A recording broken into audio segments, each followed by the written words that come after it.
He who will go forward with his whole heart will obtain what he seeks.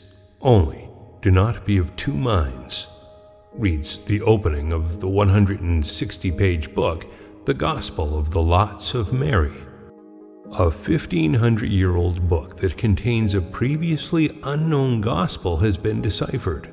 Anne-Marie Lujanjic, a professor at Princeton University, discovered that this newfound gospel is like no other.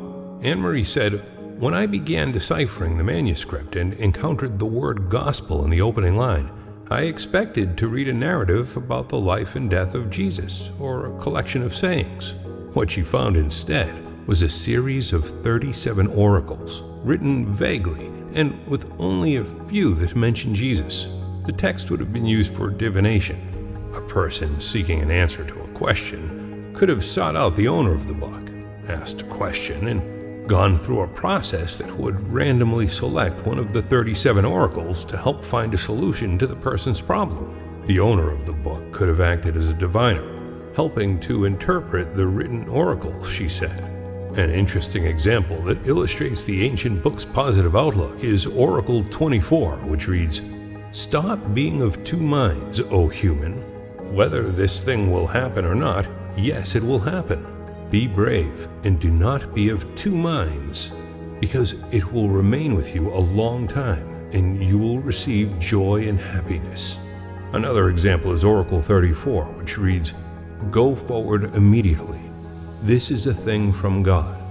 You know that, behold, for many days you are suffering greatly, but it is of no concern to you, because you have come to the haven of victory." Anne-Marie says that this is the only Lot book found so far that calls itself a gospel, a word that literally means good news.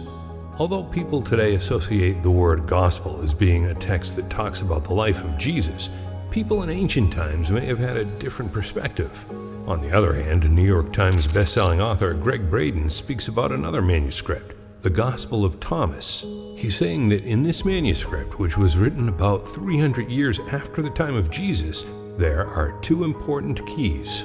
Gospel of Thomas, verse 106, translated from the Nag Hammadi Library, it says, "When you make the two, thought and emotion, one, you will say to the mountain, 'Move away,' and the mountain will move away." It's saying that when you can marry your thought and your emotion into one single potent force, that's when you have the power to speak to the world. When you make the two one, the two, thought and emotion, when the two become one in our hearts, we create the feelings in our bodies. Here's another example from the Gospel of Thomas, verse 48, which says almost the same thing. This was so important that it was recorded at least 3 different times in the same gospel. Look at what it says. "If the two make peace with each other in this one house, they will say to the mountain, 'Move away,' and it will move away." He's telling this again in a complete different verse. How powerful it is to marry thought and emotion, but they still haven't told us how. How do you do this? In the early Christian Bible, in your Bible today, there's a passage that says, "Ask and ye shall receive." To ask, we must speak to the field of divine matrix in language that field recognizes. The field doesn't recognize your voice. It recognizes the power of our heart. In our heart, we have feeling. It creates electrical waves, magnetic waves. That's the language that the field recognizes. So when you create the feeling in your heart as if your prayer has been already answered, that creates the electrical and the magnetic waves that bring that answer to you. Ask, and you shall receive. While we still have this passage in our text, in the Bible that you have today, the King James Version, John 16:23-24, what you have is the condensed version. You have the edited version. And the edited version says, "Whatsoever ye ask the Father in my name, he will give it to you. Hitherto have ye asked nothing in my name. Ask and ye shall receive, that your joy may be full." This is the edited version. They took out the 2 sentences that tell us how to ask.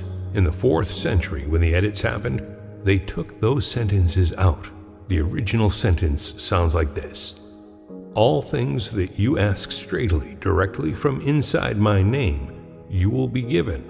So far, you have not done this, because if we ask with our voice, we have not done this. Now here's the piece that was edited. Look at these two powerful sentences.